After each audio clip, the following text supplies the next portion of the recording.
The Picture of Dorian Gray by Oscar Wilde. Chapter 11.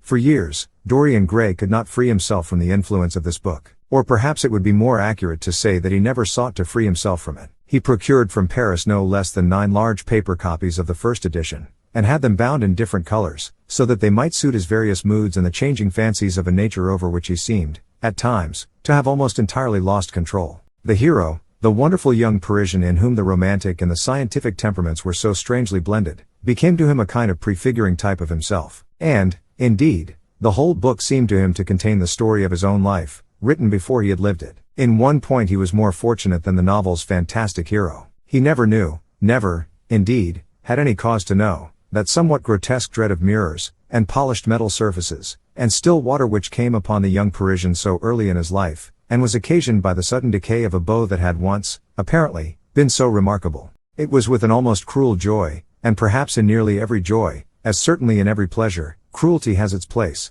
that he used to read the latter part of the book, with its really tragic, if somewhat overemphasized, account of the sorrow and despair of one who had himself lost what in others, and the world, he had most dearly valued. For the wonderful beauty that had so fascinated Basil Hallward, and many others besides him, seemed never to leave him. Even those who had heard the most evil things against him, and from time to time strange rumors about his mode of life crept through London and became the chatter of the clubs, could not believe anything to his dishonor when they saw him. He had always the look of one who had kept himself unspotted from the world. Men who talked grossly became silent when Dorian Gray entered the room. There was something in the purity of his face that rebuked them. His mere presence seemed to recall to them the memory of the innocence that they had tarnished. They wondered how one so charming and graceful as he was could have escaped the stain of an age that was at once sordid and sensual. Often, on returning home from one of those mysterious and prolonged absences that gave rise to such strange conjecture among those who were his friends, or thought that they were so, he himself would creep upstairs to the locked room, open the door with the key that never left him now, and stand, with a mirror, in front of the portrait that Basil Hallward had painted of him, looking now at the evil and aging face on the canvas, and now at the fair young face that laughed back at him from the polished glass. The very sharpness of the contrast used to quicken his sense of pleasure. He grew more and more enamored of his own beauty, more and more interested in the corruption of his own soul. He would examine with minute care, and sometimes with a monstrous and terrible delight, the hideous lines that seared the wrinkling forehead or crawled around the heavy sensual mouth, wondering sometimes which were the more horrible, the signs of sin or the signs of age. He would place his white hands beside the coarse bloated hands of the picture, and smile. He mocked the misshapen body and the failing limbs. There were moments, indeed, at night, when, lying sleepless in his own delicately scented chamber, or in the sordid room of the little ill-famed tavern near the docks which, under an assumed name and in disguise, it was his habit to frequent, he would think of the ruin he had brought upon his soul with a pity that was all the more poignant because it was purely selfish. But moments such as these were rare. That curiosity about life which Lord Henry had first stirred in him, as they sat together in the garden of their friend, seemed to increase with gratification. The more he knew, the more he desired to know. He had mad hungers that grew more ravenous as he fed them. Yet he was not really reckless, at any rate in his relations to society. Once or twice every month during the winter, and on each Wednesday evening while the season lasted, he would throw open to the world his beautiful house and have the most celebrated musicians of the day to charm his guests with the wonders of their art. His little dinners, in the settling of which Lord Henry always assisted him, were noted as much for the careful selection and placing of those invited, as for the exquisite taste shown in the decoration of the table, with its subtle symphonic arrangements of exotic flowers, and embroidered cloths, and antique plate of gold and silver. Indeed, there were many, especially among the very young men, who saw, or fancied that they saw, in Dorian Gray the true realization of a type of which they had often dreamed in Eton or Oxford days, a type that was to combine something of the real culture of the scholar with all the grace and distinction and perfect manner of a citizen of the world.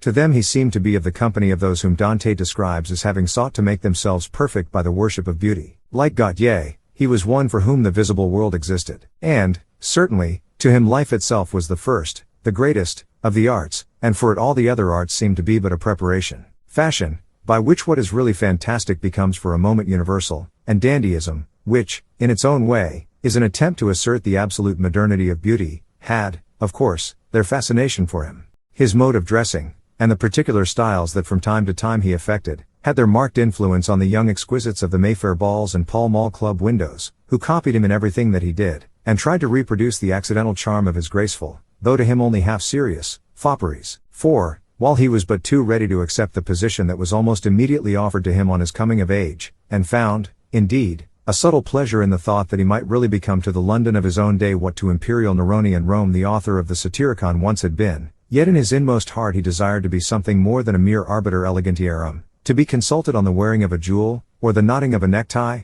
or the conduct of a cane. He sought to elaborate some new scheme of life that would have its reasoned philosophy and its ordered principles, and find in the spiritualizing of the senses its highest realization. The worship of the senses has often, and with much justice, been decried, men feeling a natural instinct of terror about passions and sensations that seem stronger than themselves, and that they are conscious of sharing with the less highly organized forms of existence. But it appeared to Dorian Gray that the true nature of the senses had never been understood, and that they had remained savage and animal merely because the world had sought to starve them into submission or to kill them by pain, instead of aiming at making them elements of a new spirituality, of which a fine instinct for beauty was to be the dominant characteristic. As he looked back upon man moving through history, he was haunted by a feeling of loss. So much had been surrendered, and to such little purpose. There had been mad willful rejections, monstrous forms of self-torture and self-denial, whose origin was fear and whose result was a degradation infinitely more terrible than that fancied degradation from which, in their ignorance, they had sought to escape. Nature, in her wonderful irony, driving out the anchorite to feed with the wild animals of the desert and giving to the hermit the beasts of the field as his companions.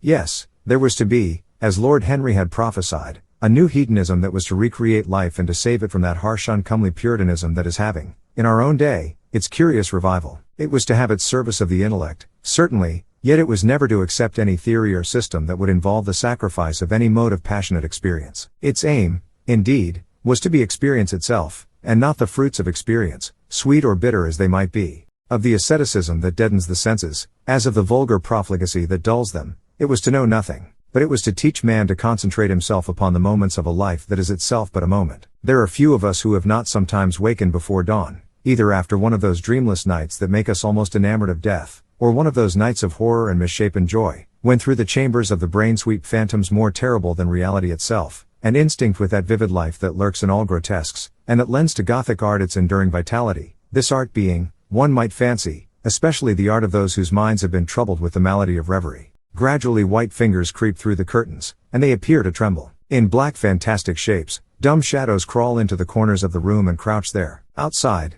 there is the stirring of birds among the leaves, or the sound of men going forth to their work, or the sigh and sob of the wind coming down from the hills and wandering round the silent house, as though it feared to wake the sleepers and yet must needs call forth sleep from her purple cave. Veil after veil of thin dusky gauze is lifted, and by degrees the forms and colors of things are restored to them. And we watch the dawn remaking the world in its antique pattern. The wan mirrors get back their mimic life, the flameless tapers stand where we had left them, and beside them lies the half-cut book that we had been studying, or the wired flower that we had worn at the ball, or the letter that we had been afraid to read, or that we had read too often. Nothing seems to us changed. Out of the unreal shadows of the night comes back the real life that we had known. We have to resume it where we had left off, and there steals over us a terrible sense of the necessity for the continuance of energy in the same wearisome round of stereotyped habits, or a wild longing, it may be, that our eyelids might open some morning upon a world that had been refashioned anew in the darkness for our pleasure, a world in which things would have fresh shapes and colors, and be changed, or have other secrets, a world in which the past would have little or no place, or survive, at any rate, in no conscious form of obligation or regret, the remembrance even of joy having its bitterness and the memories of pleasure their pain. It was the creation of such worlds as these that seemed to Dorian Gray to be the true object, or amongst the true objects, of life, and in his search for sensations that would be at once new and delightful, and possess that element of strangeness that is so essential to romance, he would often adopt certain modes of thought that he knew to be really alien to his nature, abandon himself to their subtle influences, and then, having, as it were, caught their color and satisfied his intellectual curiosity, leave them with that curious indifference that is not incompatible with a real ardor of temperament, and that, indeed, according to certain modern psychologists, is often a condition of it. It was rumored of him once that he was about to join the Roman Catholic communion, and certainly the Roman ritual had always a great attraction for him. The daily sacrifice, more awful really than all the sacrifices of the antique world, stirred him as much by its superb rejection of the evidence of the senses as by the primitive simplicity of its elements and the eternal pathos of the human tragedy that it sought to symbolize. He loved to kneel down on the cold marble pavement and watch the priest, in his stiff flowered dalmatic, slowly and with white hands moving aside the veil of the tabernacle, or raising aloft the jeweled, lantern-shaped monstrance with that pallid wafer that at times, one would fain think, is indeed the Pana Celestis, the bread of angels, or, robed in the garments of the Passion of Christ, breaking the host into the chalice and smiting his breast for his sins. The fuming censers that the grave boys, in their lace and scarlet, tossed into the air like great gilt flowers had their subtle fascination for him. As he passed out, he used to look with wonder at the black confessionals and long to sit in the dim shadow of one of them and listen to men and women whispering through the worn grating the true story of their lives. But he never fell into the error of arresting his intellectual development by any formal acceptance of creed or system, or of mistaking, for a house in which to live, an inn that is but suitable for the sojourn of a night, or for a few hours of a night in which there are no stars and the moon is in travail. Mysticism, with its marvelous power of making common things strange to us, and the subtle antinomianism that always seems to accompany it, moved him for a season, and for a season he inclined to the materialistic doctrines of the Darwinismus movement in Germany, and found a curious pleasure in tracing the thoughts and passions of men to some pearly cell in the brain, or some white nerve in the body, delighting in the conception of the absolute dependence of the spirit on certain physical conditions, morbid or healthy, normal or diseased. Yet, as has been said of him before, no theory of life seemed to him to be of any importance compared with life itself. He felt keenly conscious of how barren all intellectual speculation is when separated from action and experiment. He knew that the senses, no less than the soul, have their spiritual mysteries to reveal, and so he would now study perfumes and the secrets of their manufacture, distilling heavily scented oils and burning odorous gums from the East. He saw that there was no mood of the mind that had not its counterpart in the sensuous life, and set himself to discover their true relations, wondering what there was in frankincense that made one mystical, and in ambergris that stirred one's passions, and in violets that woke the memory of dead romances, and in musk that troubled the brain, and in champak that stained the imagination, and seeking often to elaborate a real psychology of perfumes, and to estimate the several influences of sweet-smelling roots and scented, pollen-laden flowers, of aromatic balms and of dark and fragrant woods, of spikenard, that sickens, of hovenia, that makes men mad, and of aloes, that are said to be able to expel melancholy from the soul. At another time he devoted himself entirely to music, and in a long latticed room, with a vermilion and gold ceiling and walls of olive green lacquer, he used to give curious concerts in which mad gypsies tore wild music from little zithers, or grave, yellow-shawled Tunisians plucked at the strained strings of monstrous lutes, while grinning Negroes beat monotonously upon copper drums and, crouching upon scarlet mats, slim turbaned Indians blew through long pipes of reed or brass and charmed, or feigned to charm, great hooded snakes and horrible horned adders. The harsh intervals and shrill discords of barbaric music stirred him at times when Schubert's Grace, and Chopin's Beautiful Sorrows, and the mighty harmonies of Beethoven himself, fell unheeded on his ear. He collected together from all parts of the world the strangest instruments that could be found, either in the tombs of dead nations or among the few savage tribes that have survived contact with Western civilizations, and loved to touch and try them. He had the mysterious juriparis of the Rio Negro Indians, that women are not allowed to look at and that even youths may not see till they have been subjected to fasting and scourging, and the earthen jars of the Peruvians that have the shrill cries of birds, and flutes of human bones such as Alfonso de Ovalle heard in Chile, and the sonorous green jaspers that are found near Cusco and give forth a note of singular sweetness. He had painted gourds filled with pebbles that rattled when they were shaken, the long clarine of the Mexicans, into which the performer does not blow, but through which he inhales the air, the harsh ture of the Amazon tribes, that is sounded by the sentinels who sit all day long in high trees, and can be heard, it is said, at a distance of 3 leagues, the teponazli, that has 2 vibrating tongues of wood and is beaten with sticks that are smeared with an elastic gum obtained from the milky juice of plants, the yote bells of the Aztecs, that are hung in clusters like grapes, and a huge cylindrical drum, covered with the skins of great serpents, like the one that Bernal Diaz saw when he went with Cortes into the Mexican temple, and of whose doleful sound he has left us so vivid a description. The fantastic character of these instruments fascinated him, and he felt a curious delight in the thought that art, like nature, has her monsters, things of bestial shape and with hideous voices. Yet, after some time, he wearied of them, and would sit in his box at the opera, either alone or with Lord Henry, listening in rapt pleasure to Tannhäuser and seeing in the prelude to that great work of art a presentation of the tragedy of his own soul. On one occasion he took up the study of jewels, and appeared at a costume ball as Anne de Joyeuse, Admiral of France, in a dress covered with 560 pearls. This taste enthralled him for years, and, indeed, may be said never to have left him. He would often spend a whole day settling and resettling in their cases the various stones that he had collected, such as the olive-green chrysoberyl that turns red by lamplight, the cymophane with its wire-like line of silver, the pistachio-colored peridot, rose-pink and wine-yellow topazes, carbuncles of fiery scarlet with tremulous, 4-rayed stars, flame-red cinnamon stones, orange and violet spinels, and amethysts with their alternate layers of ruby and sapphire. He loved the red gold of the sunstone, and the moonstone's pearly whiteness, and the broken rainbow of the milky opal. He procured from Amsterdam 3 emeralds of extraordinary size and richness of color, and had a turquoise de la Vieille Roche that was the envy of all the connoisseurs. He discovered wonderful stories, also, About jewels. In Alfonso's Clericalis Disciplina a serpent was mentioned with eyes of real jacinth, and in the romantic history of Alexander, the conqueror of Amathia was said to have found in the Vale of Jordan snakes with collars of real emeralds growing on their backs. There was a gem in the brain of the dragon, Philostratus told us, and by the exhibition of golden letters and a scarlet robe the monster could be thrown into a magical sleep and slain. According to the great alchemist, Pierre de Boniface, the diamond rendered a man invisible, and the agate of India made him eloquent. The cornelian appeased anger, and the hyacinth provoked sleep, and the amethyst drove away the fumes of wine. The garnet cast out demons, and the hydropicus deprived the moon of her color. The selenite waxed and waned with the moon, and the molosseus, that discovers thieves, could be affected only by the blood of kids. Leonardus Camillus had seen a white stone taken from the brain of a newly killed toad. That was a certain antidote against poison. The bezoar, that was found in the heart of the Arabian deer, was a charm that could cure the plague. In the nests of Arabian birds was the aspilates, that, according to Democritus, kept the wearer from any danger by fire. The king of Ceylon rode through his city with a large ruby in his hand, as the ceremony of his coronation. The gates of the palace of John the priest were made of sardius, with the horn of the horned snake inwrought, so that no man might bring poison within. Over the gable were 2 golden apples, in which were 2 carbuncles, so that the gold might shine by day and the carbuncles by night.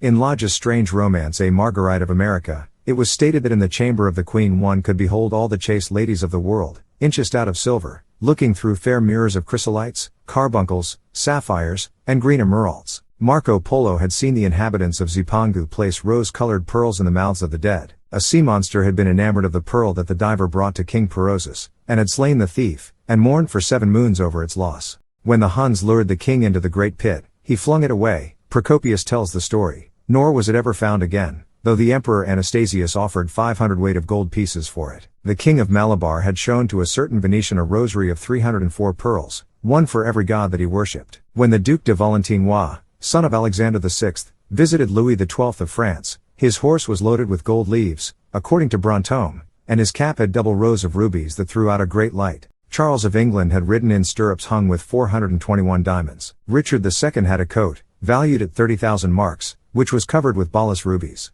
Hall described Henry VIII, on his way to the Tower previous to his coronation, as wearing a jacket of raised gold, the placard embroidered with diamonds and other rich stones, and a great bauderike about his neck of large balasses. The favorites of James I wore earrings of emeralds set in gold filigrane. Edward II gave to Piers Gaveston a suit of red gold armor studded with jacinths, a collar of gold roses set with turquoise stones, and a skullcap parsing with pearls. Henry II wore jeweled gloves reaching to the elbow, and had a hawk glove sewn with 12 rubies and 52 great orients. The ducal hat of Charles the Rash, the last Duke of Burgundy of his race, was hung with pear-shaped pearls and studded with sapphires. How exquisite life had once been, how gorgeous in its pomp and decoration. Even to read of the luxury of the dead was wonderful. Then he turned his attention to embroideries and to the tapestries that performed the office of frescoes in the chill rooms of the northern nations of Europe. As he investigated the subject, and he always had an extraordinary faculty of becoming absolutely absorbed for the moment in whatever he took up, he was almost saddened by the reflection of the ruin that time brought on beautiful and wonderful things.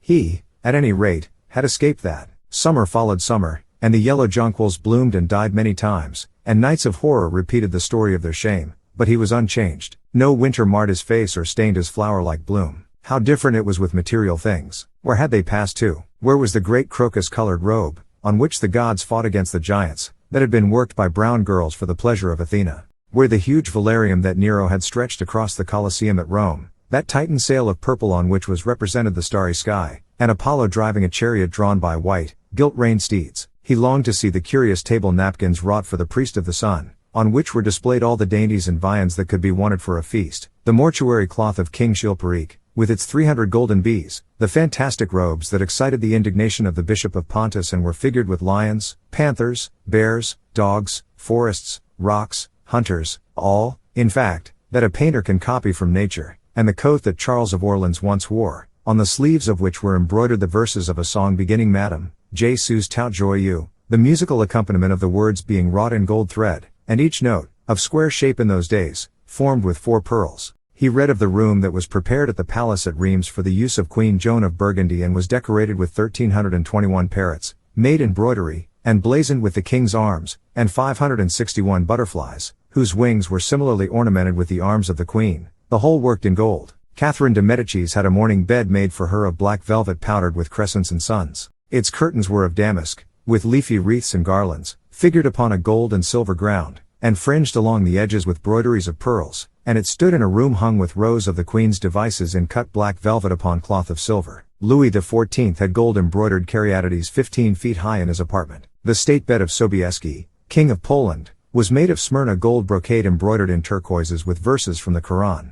Its supports were of silver gilt, beautifully chased, and profusely set with enameled and jeweled medallions. It had been taken from the Turkish camp before Vienna, and the standard of Muhammad had stood beneath the tremulous gilt of its canopy. And so, for a whole year, he sought to accumulate the most exquisite specimens that he could find of textile and embroidered work, getting the dainty Delhi muslins, finely wrought with gold thread palmates and stitched over with iridescent beetles' wings, the Dhaka gauzes, that from their transparency are known in the East as woven air, and running water, and evening dew, strange figured cloths from Java, elaborate yellow Chinese hangings, books bound in tawny satins or fair blue silks and wrought with fleur-de-lis, birds, and images, veils of lacis worked in Hungary point, Sicilian brocades and stiff Spanish velvets, Georgian work, with its gilt coins, and Japanese faucouses, with their green-toned golds and their marvelously plumaged birds. He had a special passion, also, for ecclesiastical vestments, as indeed he had for everything connected with the service of the church. In the long cedar chests that lined the west gallery of his house, he had stored away many rare and beautiful specimens of what is really the raiment of the bride of Christ, who must wear purple and jewels and fine linen that she may hide the pallid macerated body that is worn by the suffering that she seeks for and wounded by self-inflicted pain. He possessed a gorgeous cope of crimson silk and gold thread damask, figured with a repeating pattern of golden pomegranates set in 6-petaled formal blossoms, beyond which on either side was the pineapple device wrought in seed pearls. The orphreys were divided into panels representing scenes from the life of the Virgin,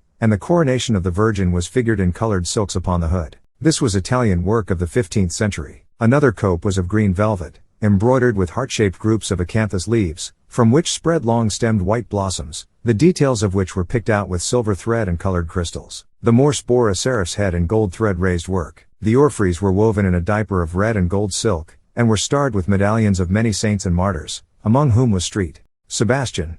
He had chasubles, also, of amber-colored silk, and blue silk and gold brocade, and yellow silk damask and cloth of gold, figured with representations of the Passion and Crucifixion of Christ, and embroidered with lions and peacocks and other emblems, dalmatics of white satin and pink silk damask, decorated with tulips and dolphins and fleur-de-lis, altar frontals of crimson velvet and blue linen, and many corporals, chalice veils, and sudaria. In the mystic offices to which such things were put, there was something that quickened his imagination, for these treasures, and everything that he collected in his lovely house, were to be to him means of forgetfulness, modes by which he could escape, for a season, from the fear that seemed to him at times to be almost too great to be borne. Upon the walls of the lonely locked room where he had spent so much of his boyhood, he had hung with his own hands the terrible portrait whose changing features showed him the real degradation of his life, and in front of it had draped the purple and gold pall as a curtain.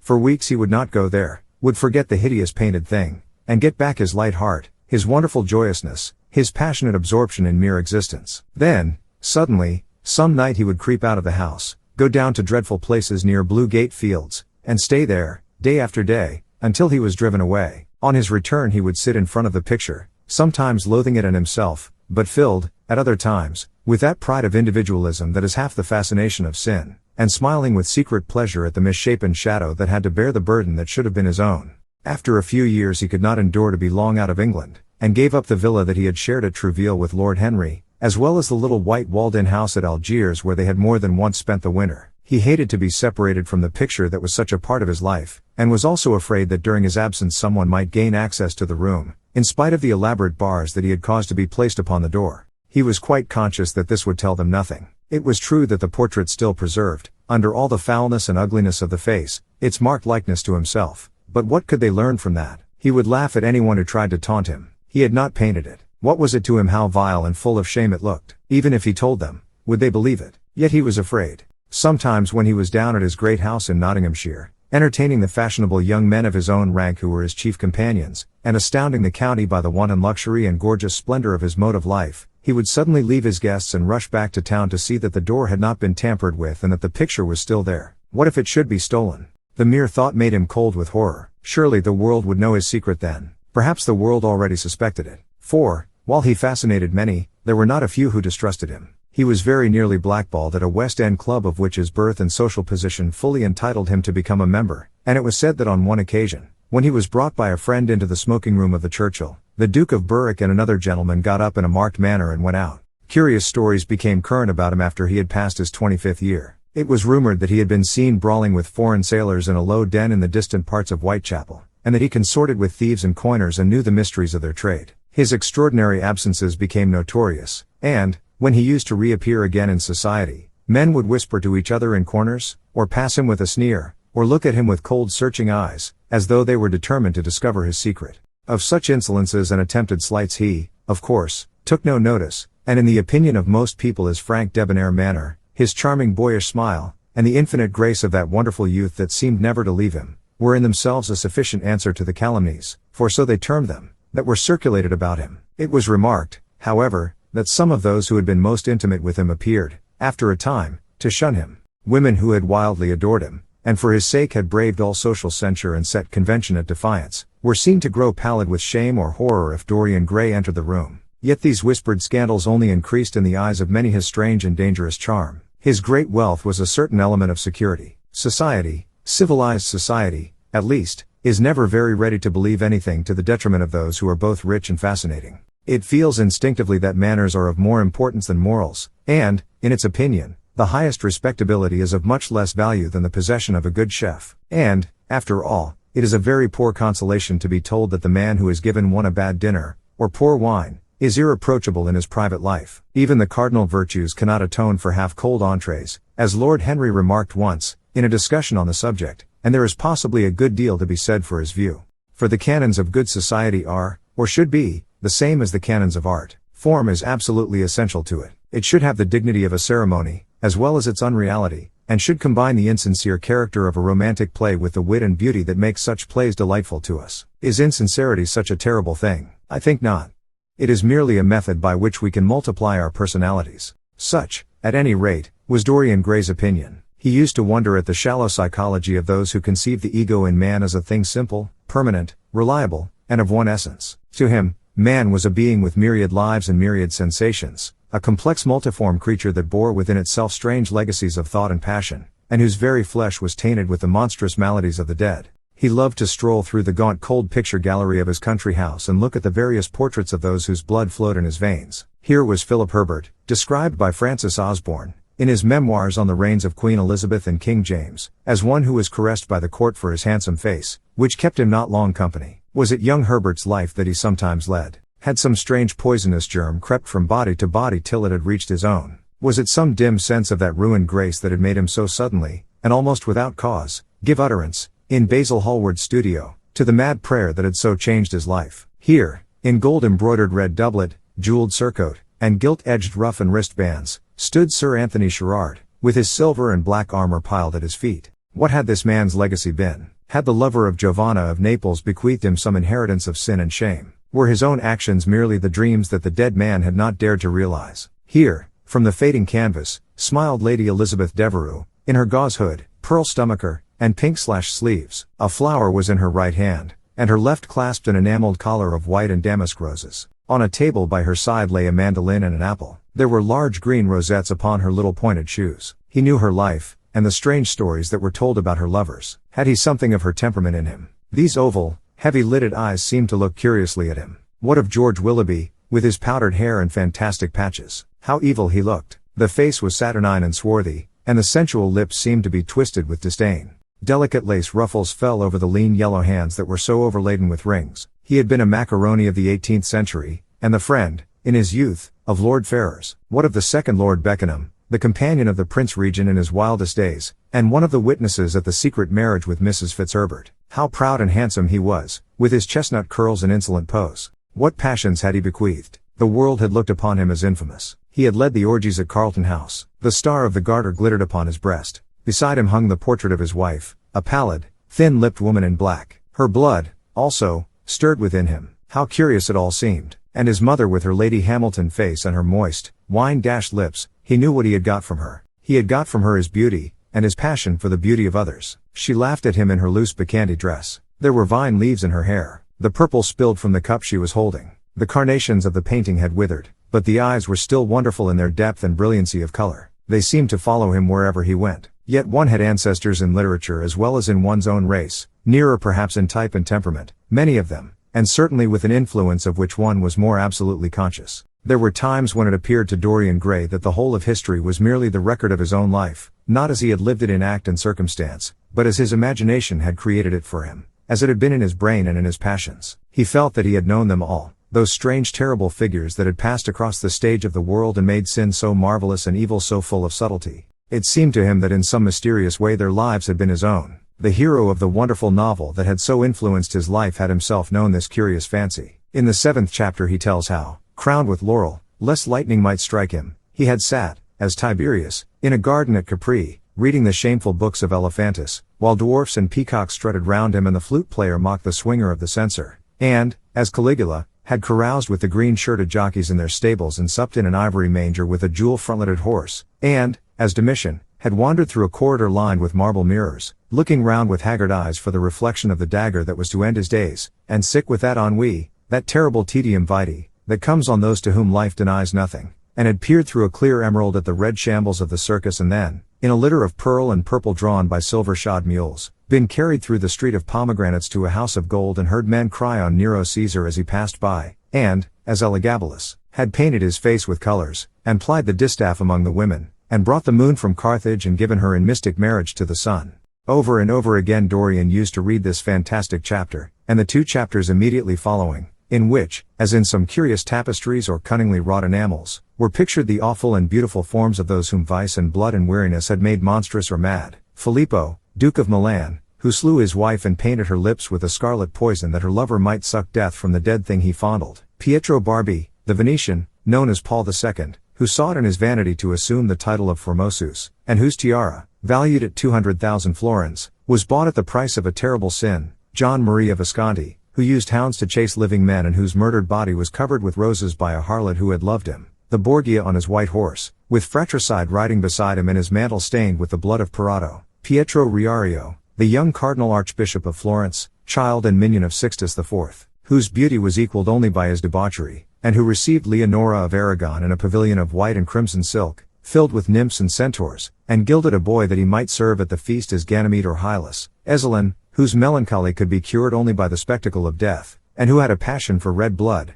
as other men have for red wine, the son of the fiend, as was reported, and one who had cheated his father at dice when gambling with him for his own soul. John Battista Cibo, who in mockery took the name of innocent and into whose torpid veins the blood of 3 lads was infused by a Jewish doctor. Sigismondo Malatesta, the lover of Isotta and the lord of Rimini, whose effigy was burned at Rome as the enemy of God and man, who strangled Polissena with a napkin, and gave poison to Ginevra d'Este in a cup of emerald, and in honor of a shameful passion built a pagan church for Christian worship. Charles VI, who had so wildly adored his brother's wife that a leper had warned him of the insanity that was coming on him, and who, when his brain had sickened and grown strange, could only be soothed by Saracen cards painted with the images of love and death and madness, and, in his trimmed jerkin and jeweled cap and acanthus-like curls, Griffinetto Baglioni, who slew a story with his bride, and Simonetto with his page, and whose comeliness was such that, as he lay dying in the yellow piazza of Perugia, those who had hated him could not choose but weep, and Atalanta, who had cursed him, blessed him.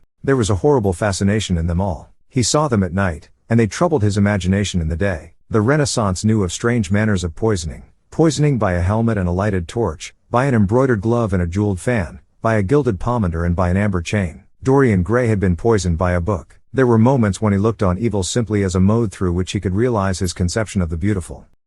Thanks for watching. To watch more, subscribe.